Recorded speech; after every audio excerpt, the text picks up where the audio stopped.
So I'm Dr. Emily Penny, and welcome to our talk.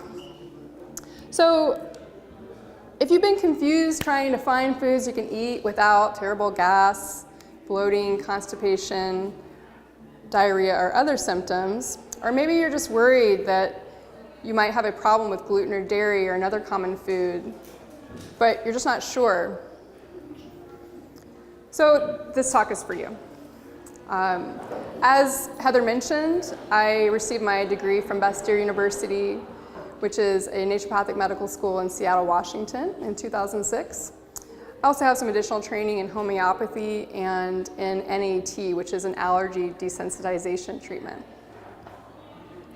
A little bit about my healing journey. So I actually struggle with this particular issue most of my life. And so it's a hot topic for me. It's something that I've had to work hard to find answers for. And so part of my journey as a doctor is sharing those with the public so that you don't have to work as hard as I did to find some solutions for your health issues. Because conventional medicine really didn't have any answers for me, especially 20 years ago when I was first starting to discover these problems. And so it started a lifelong interest in alternative medicine. And some of the things that we're going to share with you today are conventional, and some of them are alternative, but they're all really important for discovering what kinds of food reactions you might be having. And then Clarissa is going to talk a little bit about herself. Hi, how's everyone? Good, we're glad you're here.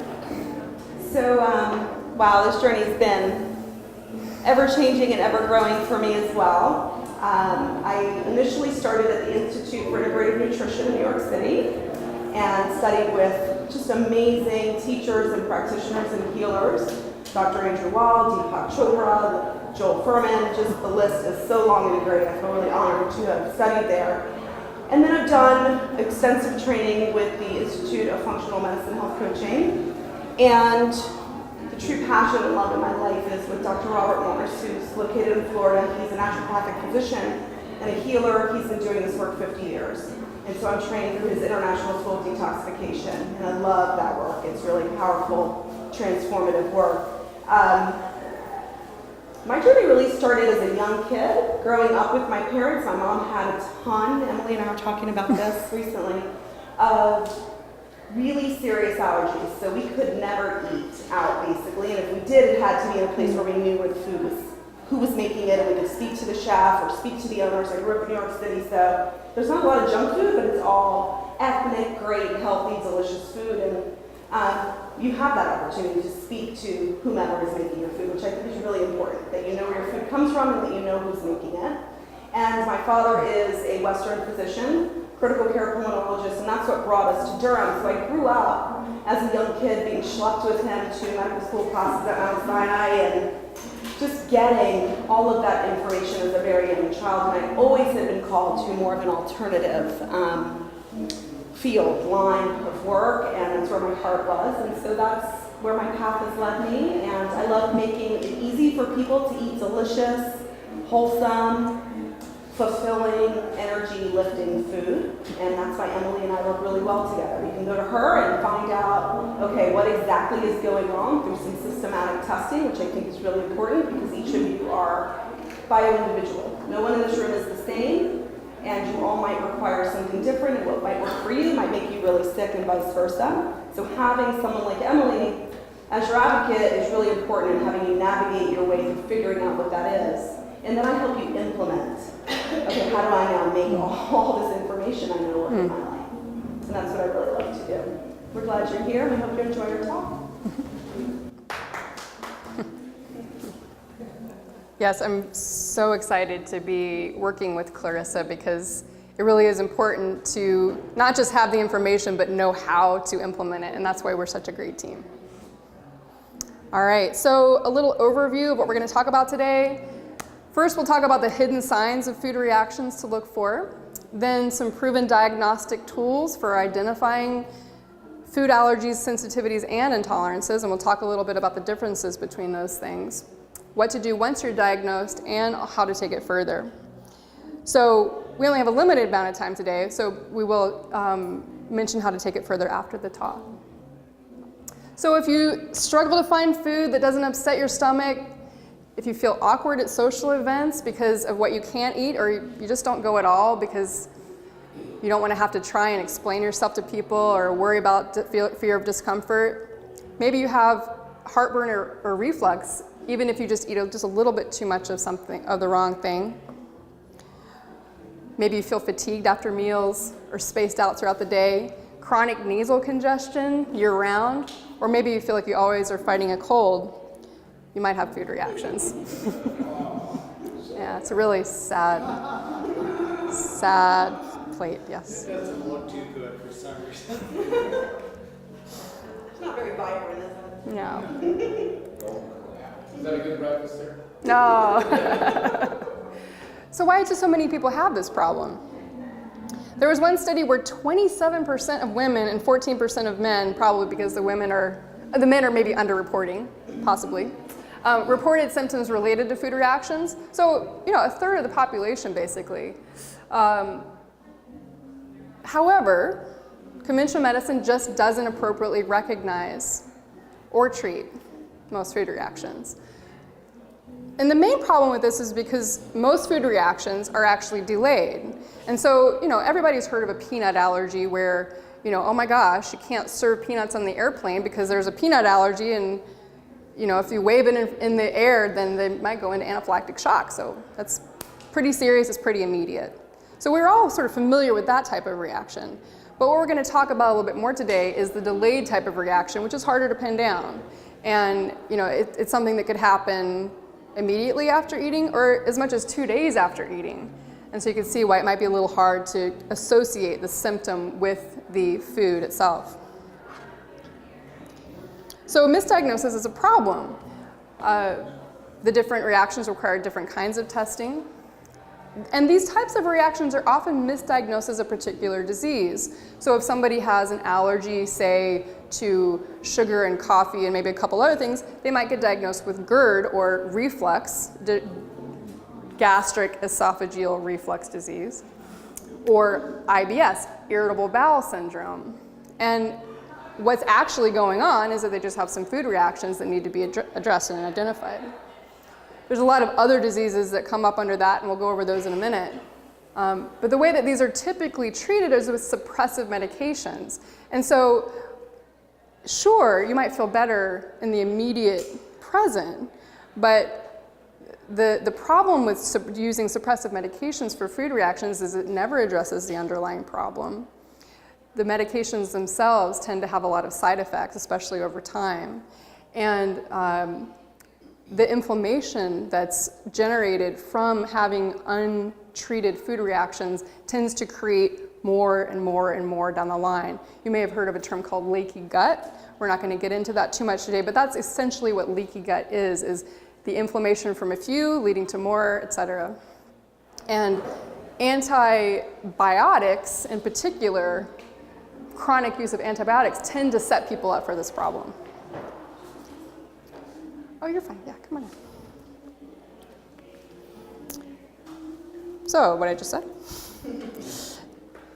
So, what are the costs of not resolving your food reactions?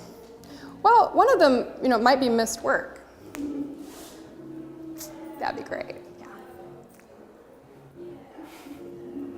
If you're familiar with this movie. So, a lot of missed work. IBS alone is responsible for several $1 million of missed work costs per year. Expensive medications and endless doctor's visits. If you're not getting to the root of the problem and just being diagnosed with different diseases, going to different doctors, getting different medications, and never actually feeling better. Avoiding social events is a big deal for a lot of people with food reactions, and it can cause a lot of social isolation. It can also cause relationship stress. So if your partner doesn't have food reactions and you do, well, can't we just go out to this restaurant? Well, no, and it can actually be kind of stressful. Or maybe you're just sick and tired of feeling sick and tired. But there's hope. So you can feel happy belly. You can have nice normal digestion that it's so normal that you don't even think about it. You can have normal social interactions where you can go and have a nice time and not worry about it. And you can just feel good in your body. So, would you like some tips on how to get there? Okay. Yes, knowledge is power. Okay.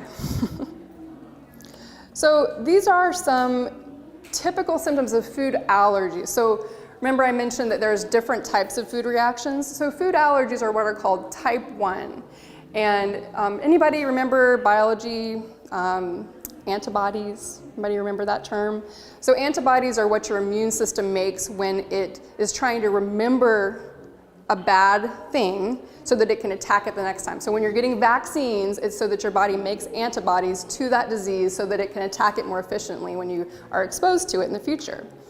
The same thing happens with foods if you have a food allergy. So your body actually makes antibodies.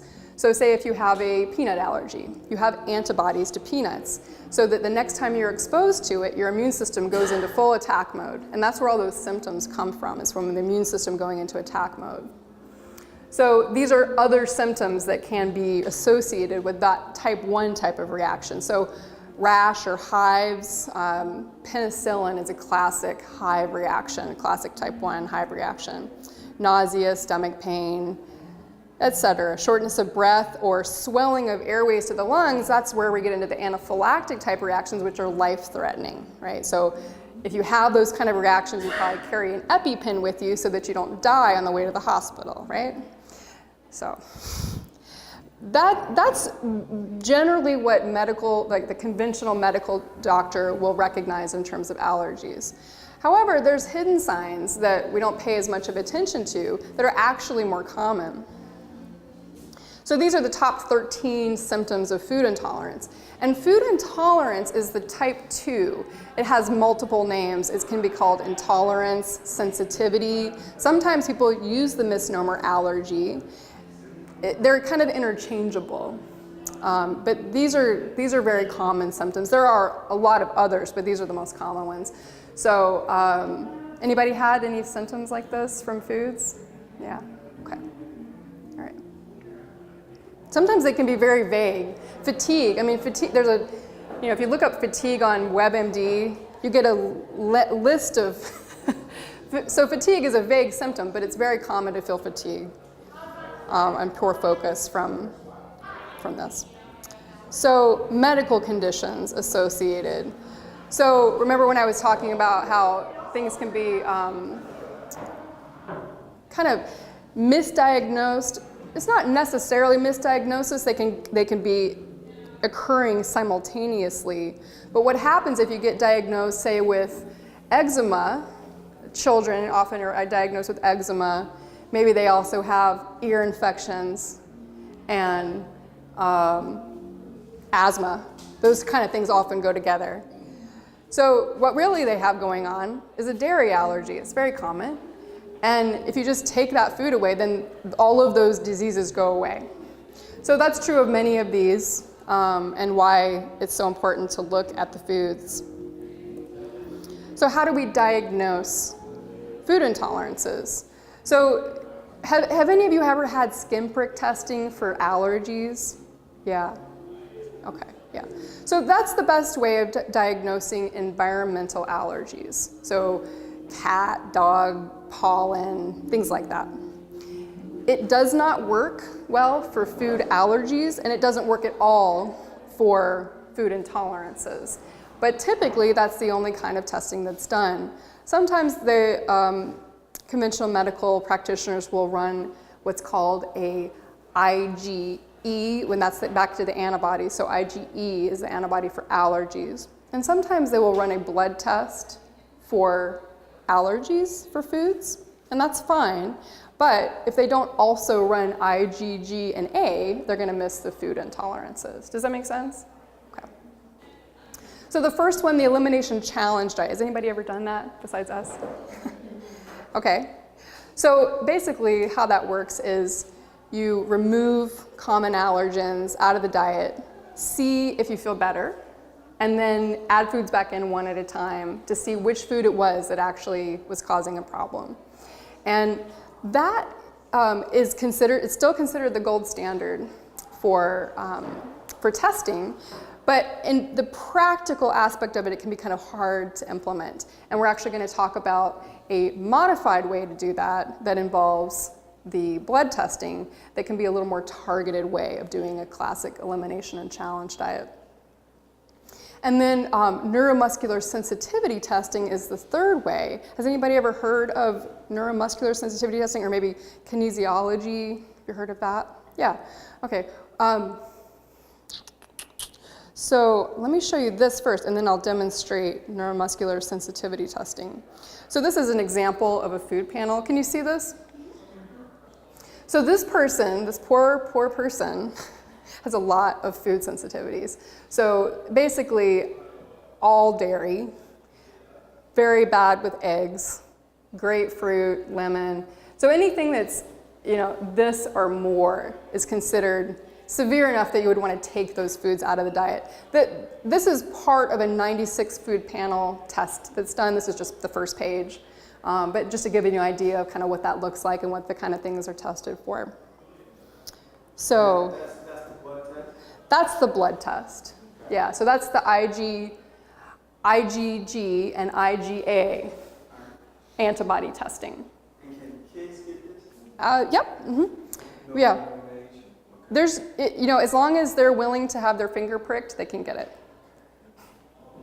So little kids aren't always going to be able to do that, but little older kids usually can manage it.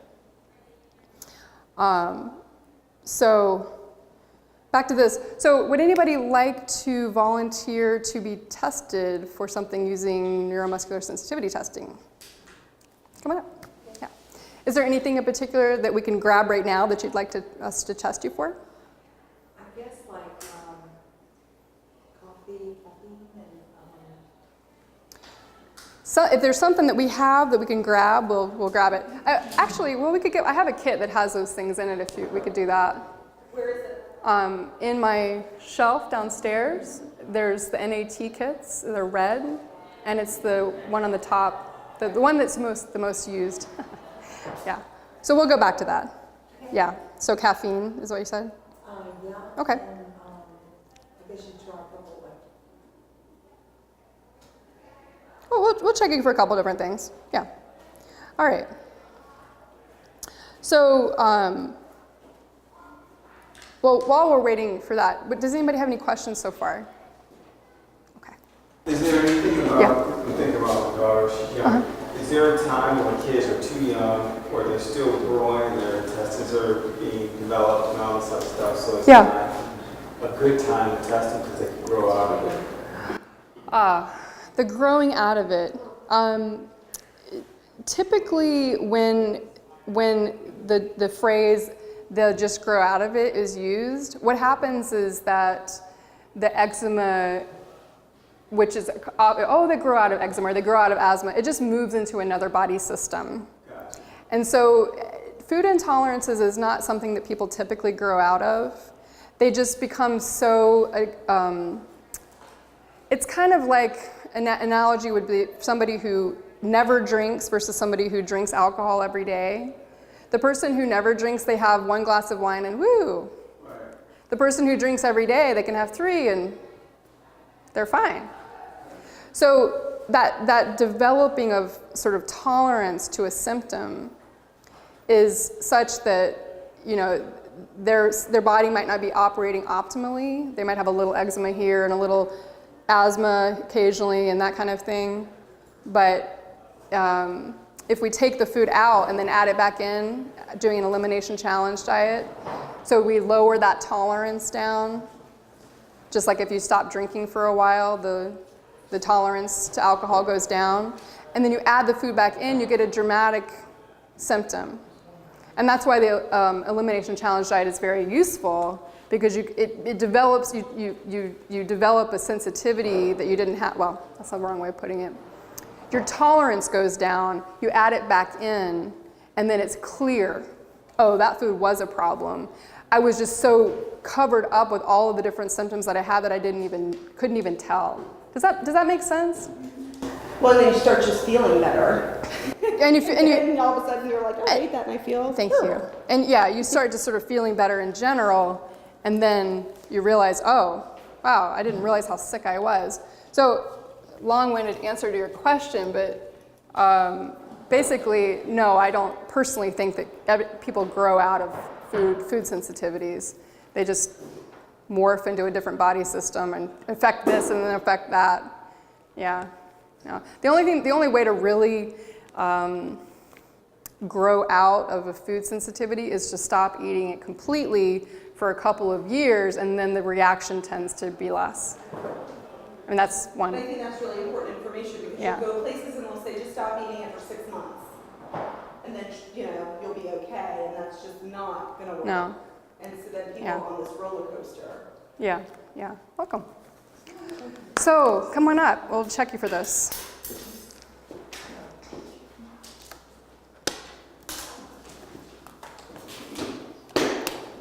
So, what's your name? Cindy. Cindy. Nice to meet you. Nice to Thanks for volunteering. Okay, so normally when I do this actually on a table, but for the purposes of demonstration, we'll do a standing version, okay? So let's change places. I'm gonna have you stand right there, okay? And you're gonna bring your arm out like this. Stand facing me. And relax your shoulder down. Yeah, just strong. And then I'm gonna put a little bit of pressure on your arm, and I just want you to not let me move it. Okay. I'm using about 5 pounds of pressure, just enough so that so you see her arm kind of bounces up at the end. All right, so, and then I'm just gonna check you for polarity here. Good, okay, great. If you've never seen this done before, it looks pretty far out, I know, but just bear with me here. Okay, so I'm gonna have you hold that, and then I'm just gonna use the same amount of pressure, okay? It's gonna feel like more, possibly, but I'm gonna use the same amount. Okay, and then as strong as you can, Okay. all right? Okay? I'm pretty strong. So, and I'm just using like one finger, okay? Wow. So I would say that you have a sensitivity to caffeine, yes. Okay, so go ahead and rub your hands together. And then, what's a food you think you do okay with? We'll do a comparison. Well, I had for breakfast eggs and bacon. Okay, go ahead and rub your, you rubbed your hands, okay. All right, so hold on to that. And arm up. Shoulder relax, there you go, okay. So nice and strong. As strong as you can? I actually can't. I mean, if I'd use both hands, I could, but I'm using a fair bit of pressure. I mean, Which one was that? You're okay with egg mix. Okay, good. Yeah, so eggs What are, about bacon? I don't have a bacon vial. I'll bring you one. Yeah, no bacon vial, sorry.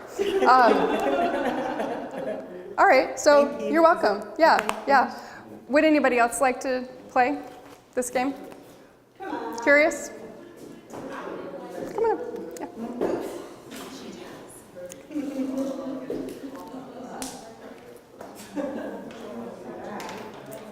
Hi. So what's your name?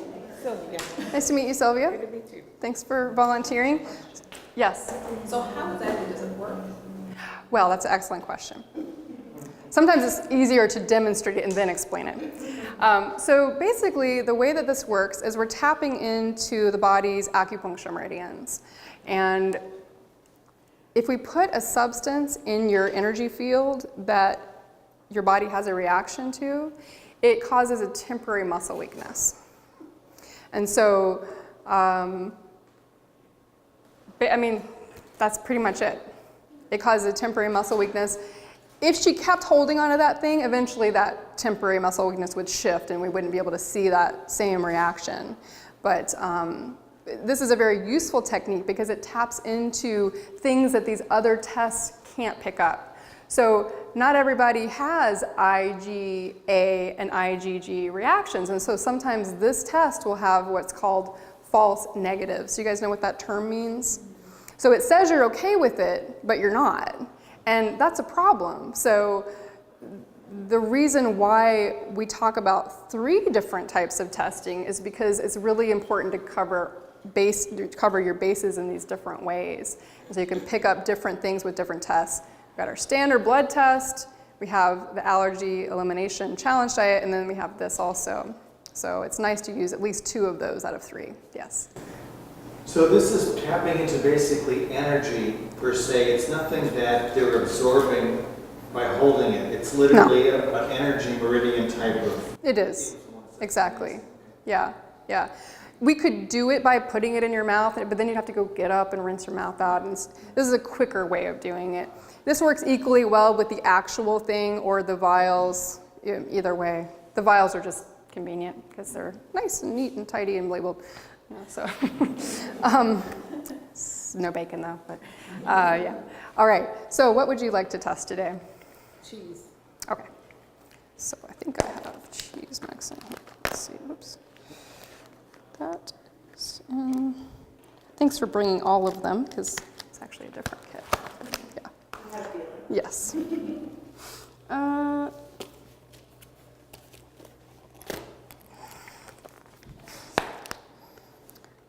Nope. I need a Vanna. There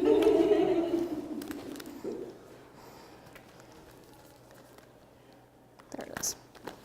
Okay. All right, so let's do a double blind. You guys know what that means? I don't know which one it is. Don't peek. Okay. All right, so first we're going to just get your general balance. You're going to stand facing me, arms straight out, shoulder relaxed. Good. And then just use just enough pressure that I don't move your arm. A little stronger. There you go. Good. Okay. Good. And hold strong. Good. Okay. So neither of us are seeing. Hold this. Hopefully you're not reactive to both of these things. Okay. All right. And I'm done. And hold strong. Pretty floppy. Strong as you can. Yeah, okay. Whatever that is a problem. All right, now take your hands like this and rub your hands together. And that just clears the energy of that from the field. All right, good. You hold on that. All right, and nice and strong. Hold strong. Strong as you can. She's fine with that. Okay, so what's this? This is cheese mix. Cheese mix. Uh-huh. And this is wheat mix. That was the problematic one. Let's do it. Check it one more time, just to be sure. Hold strong. Nice and strong. Strong, strong, strong. Good. Rub your hands together. Come on. Nice and strong. Strong, strong. Oh, it's wheat. Wheat is. Maybe you're having like grilled cheese sandwiches and feeling bad afterward or something. Pizza. Okay. Cheese is okay. Is that a gluten thing, or how do you, when you say? I didn't check for gluten, I just checked for wheat. So gluten is in wheat, but gluten's also in other grains. Yeah. So if I eat, because I'm considering, I've been doing some research and reading on trying to do a gluten-free diet. Yeah. Or eggs, so I'm trying to change my diet. Yeah. Deal with this condition, so it won't, Yeah. it won't affect all the time. Yeah, yeah. So, Gluten-free diet would be a real good idea for you, probably. You should try it. Yes, definitely. Yes. Try it.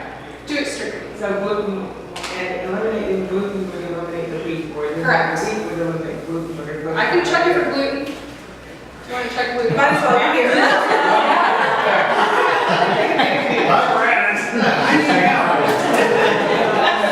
She's the winner of the grand prize. It's up there. I go home, eat. Emily put her hands on me. Lay hands on her. That's funny.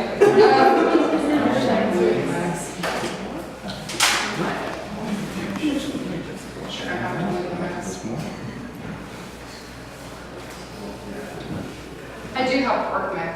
You do have pork mix. What is it? Pork mix. Pork? Here. Okay.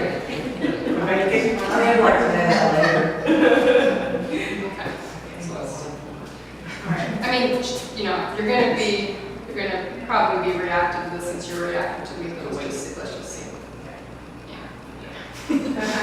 Yeah. So at this point, I would say just take out all gluten. Yeah, and just see how you feel. Okay, Yeah. thanks. Yeah, you're welcome. Okay. One more? Yeah? Okay. Yeah. All right. Oops. All right. So Joe. Check for gluten. Gluten. Okay. All right. So we're going to get your basic. So you're going to stand facing me. Okay. And the arms straight across. Yeah. Relax your shoulder. Nice and strong. And hold strong. Good. Okay, good. All right. So there you go. And hold strong. Yeah, let's say. So as strong as you can. You're obviously stronger than me. Yeah. Okay. Without that, strong as you can, I can't move you at all. Dang. We do. Yeah. Don't worry. All right. So let's. Thanks for the volunteers. Thank you. All right, so this is, what do you do once you're diagnosed? Okay. So avoidance is a perfectly valid treatment. And it works very well for 1 to 3 foods. Another option is a desensitization with the NAET treatments that I do. For people who have more than 3 food reactions, or for people who just really have a hard time avoiding the foods that they're doing, this is a nice option. And we're going to talk about some ways to practically implement this also. So these are some things that some past patients have said about working with me. And this is from written testimonials. So my mortally embarrassing gas, painful bloating, and frequent loose stools went away after years of suffering. I don't look at food with fear anymore. My daughter felt like she had a worry-free kid life again. This is actually a child who had terrible hives. So she was covered in hives. She had multiple food reactions, allergies and sensitivities, and they cleared up with NAET. I was able to start working again. I no longer have to worry about possible food sensitivity symptoms or worried about what I can eat when I'm away from home. So these are things that are possible with doing this type of treatment. Things you can do right away. So we didn't pass around the sign-up sheet. Okay. So we will need just information to get this to you, but we'll go ahead and start passing this around. There you go. So I'll send you an article called Are Foods Causing Your Symptoms? And that's a summary of this talk today, basically. And also send you some information on NAET. And then Clarissa has a special treat for you. What it will look like when it gets delivered to your email. So I have lots of awesome recipes and information that are in ebooks. So when we get your email, I can email you a digital ebook. And this is actually a 3-day guide, but I like to tell people to utilize it in whatever way works for them. There might be recipes that you just want to try to start and then say, oh, I can do this, and then do 3 days. And then you could go into a longer program. I offer a wide variety of programs, and some of the awesome recipes in here include chocolate fantasy smoothie, lime love cauliflower rice, chia seed pudding, one of my favorites, rainbow salad with a mustard vinaigrette, coconut leek soup, green apple smoothie, ginger veggie nori wraps with lemon mustard dressing.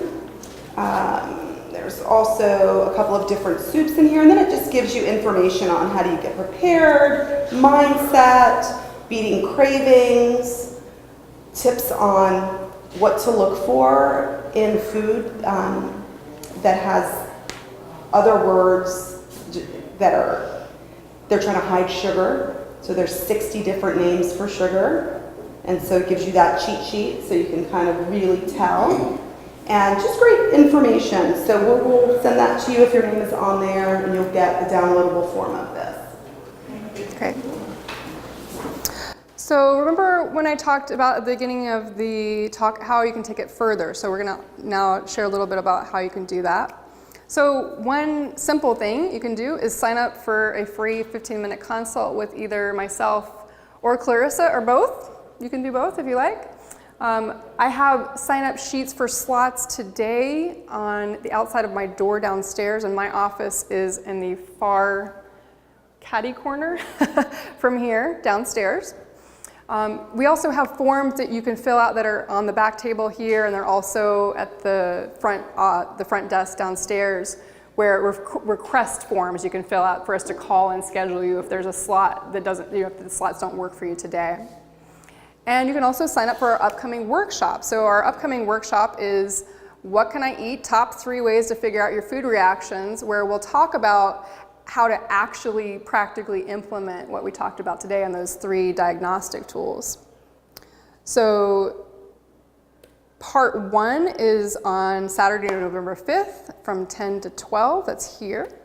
And first what we'll do is we'll actually run a blood test for you for food intolerance on those 96 commonly eaten foods. That sample that you saw is the same kind of test that we're gonna run. And that's a blood spot test that we'll do right here together. You're gonna get detailed information on how to do an elimination challenge diet. And then you're actually gonna learn the secret of how to do neuromuscular sensitivity testing on yourself. So you guys saw how I do it on my patients, but you'll actually learn how to do it for yourself. So you can go to the grocery store, pick something up and test yourself and see, oh, how am I doing with this thing? So it's really useful information. Let me show them so this is what the people that come to our workshop. That is the next slide. Yes, that is the next. Oh, that's the elimination. Okay, yeah. So you would get as well this downloaded for you. If you wanted it printed, it would be an extra cost just because, as you can tell, I over-deliver most times. I'm sorry, I don't know. I just want to give you all the information so that you can claim your health. So there's over 60 recipes in here. Then there are self-care specific techniques that we would want you to be doing. And then there's like 4 different layers to this so that it makes it not only sustainable but enjoyable too. This is actually can be a lot of fun and not miserable. And you come out of it really feeling not only empowered but much more clear about what really is working for you and what isn't, and then it gives you a good springboard on what to do after. Okay, now what direction do I really need to be going in my kitchen after this point?